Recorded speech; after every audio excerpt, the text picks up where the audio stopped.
ဒီဇလန်ကိုစပြီးမပြောခင်သတိပေးချင်တာဒါကတကယ်ဖြစ်ခဲ့တဲ့အဖြစ်အပျက်တစ်ခုပေါ်မှာအခြေခံထားတာပါညဘက်ယထာစီဘူးတူတိုင်းဒီလိုအတွေ့အကြုံကိုတစ်ခါလောက်ခံစားပူးကြမှာပါအမောင်ထဲမှာယထာပြတ်တင်းပေါက်ကနေလှမ်းမြင်ရတဲ့အရေးတွေဘယ်ကမှမသိတဲ့အတန်တွေဒါမှမဟုတ်တဲ့နားမှာဘယ်သူမှမရှိပေမဲ့တစုံတစ်ယောက်ကြည့်နေတယ်လို့ခံစားရတာမျိုးဒီဇလန်ကအဲ့ဒီလိုထူးဆန်းတဲ့အဖြစ်အပျက်တစ်ခုပါအစင်းသစ်ဖြစ်ပြီးလား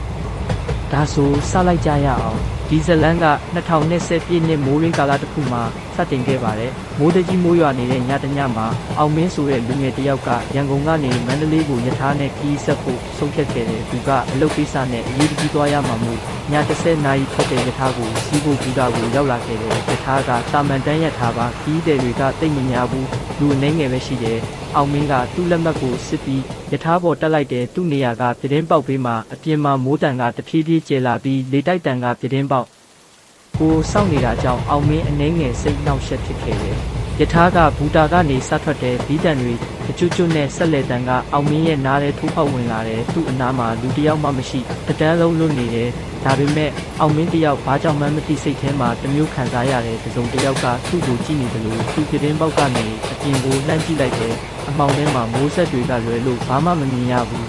ယထာကနာယီဝက်လောက်မောင်းလာပြီးတဲ့အခါအောင်မင်းအိတ်ချင်လာတယ်သူ့မျက်လုံးကိုမိတ်ချလိုက်ပြီးအိတ်ဖို့ကြိုးစားတယ်ဒါပေမဲ့ရုတ်တရက်တစုံတစ်ခုကသူ့အနားမှာရွှေလျားနေတယ်လို့ခံစားလိုက်ရတယ်သူမျက်လုံးဖွင့်ကြည့်လိုက်တော့သူ့ရှေ့မှာအမျိုးသမီးတစ်ယောက်ထိုင်နေတာကိုတွေ့လိုက်ရတယ်အဲ့ဒီအမျိုးသမီးကအသက်25လောက်ပဲရှိနေသူ့မှာရှေလျားတဲ့စပင်တွေနဲ့ဖြောဖြောအသားရည်ရှိတယ်ဒါပေမဲ့သူ့မျက်နှာကတစ်မျိုးမျက်လုံးတွေကလက်မောင်နေပြီးနှုတ်ခမ်းတွေကတွေးမရှိသလိုဖြောနေတယ်အောင်မင်းအံ့ဩသွားတယ်ဘယ်ကလာတာလဲဘယ်အချိန်ကလေးကဒီမှာထိုင်နေရလဲ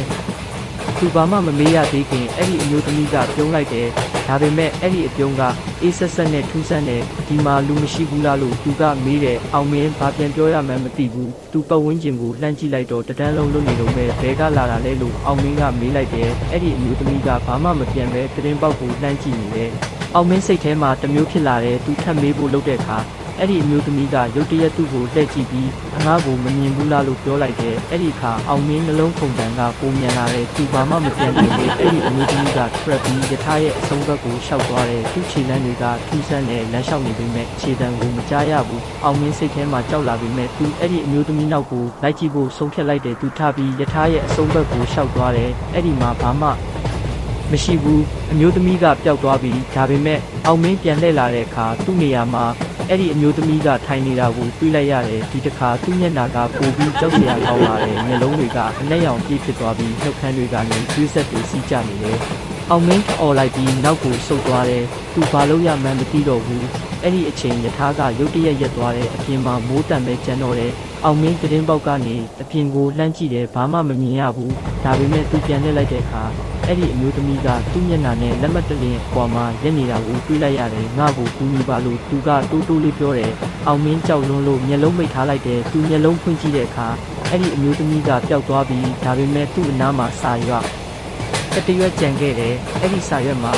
1900 15ယထာမတော်တဆမှုလို့ရေးထားတယ်အောင်မင်းအဲ့ဒီစာကိုဖတ်ပြီးကြက်သီးတွေထားသွားတယ်သူအိမ်ပြန်ရောက်တဲ့အခါအဲ့ဒီအကြောင်းကိုရှာကြည့်တဲ့1915မှာရန်ကုန်မန္တလေးယထာလမ်းမှာမတော်တဆမှုတစ်ခုဖြစ်ခဲ့ပြီးအမျိုးသမီးတစ်ယောက်ပြေဆုံးခဲ့တယ်အဲ့ဒီအမျိုးသမီးရဲ့ဖော်ပြချက်ကသူတွေ့ခဲ့တဲ့အမျိုးသမီးနဲ့တစ်ထပ်တည်းကြနေတယ်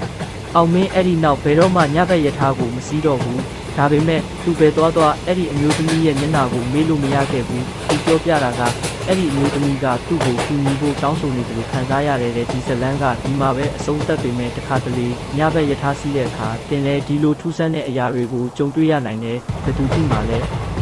သူတို့ကတဲ့နားမှာရှိနေနိုင်တယ်ဒီဗီဒီယိုကိုကြိုက်တယ်ဆိုရင် like နှိပ်ပြီး subscribe လုပ်ထားဖို့မမေ့နဲ့နော်နောက်ထပ်ထိတ်လန့်စရာဇလန်းတွေနဲ့ပြန်တွေ့မယ်သတိထားပြီးအိတ်ကြပါ